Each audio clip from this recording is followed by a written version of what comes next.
Yan, yung order namin ni Maing na albayik. 2 oras bago tumating. Kaya mo tayo. Ayos. Albayik.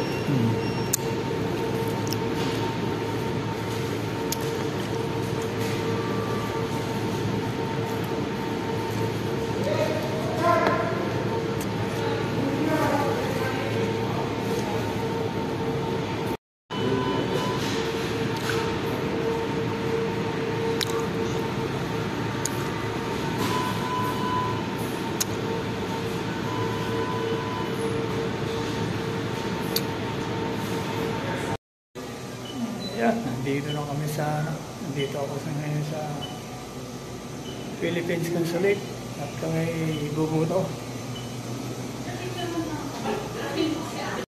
Tapos na kami bumuto ni Maing. Ayan, si Maing. Hi! Ayan, shout out na lang sa mga OFW na nakabuto. Di nakaboto.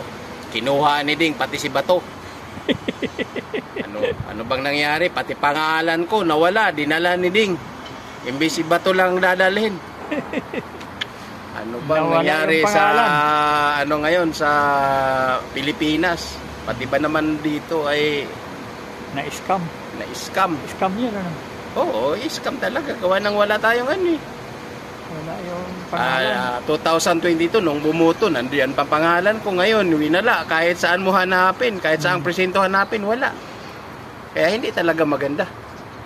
Si Moreno lang nakaboto. Oh, kasi nga takot sila kay Isko. Diba? Takot sila kay Isko. Takot sila kay kay Calvo. Okay, bye-bye na. Sige. Tapos na kami at kami kakain pasensya muna. at hindi talaga nakaboto dahil hindi pinagkalooban ng pagkakataon na maihayag yung damdamin. Na-scam. Na-scam. Okay. Normal talaga yan. Bye-bye. Bye-bye. Shout out sa mga OFW na nakaboto na hindi na-scam. Bye-bye. Kayo nakaboto at kami hindi pinalad na may sigaw namin sa pamagitan ng pagboto. Okay. Bye. Bye-bye. Ayan, albayik balat.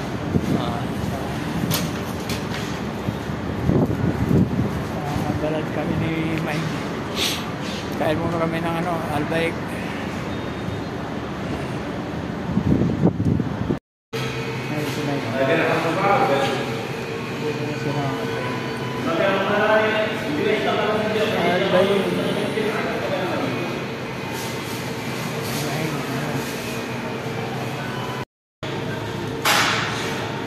Albayik.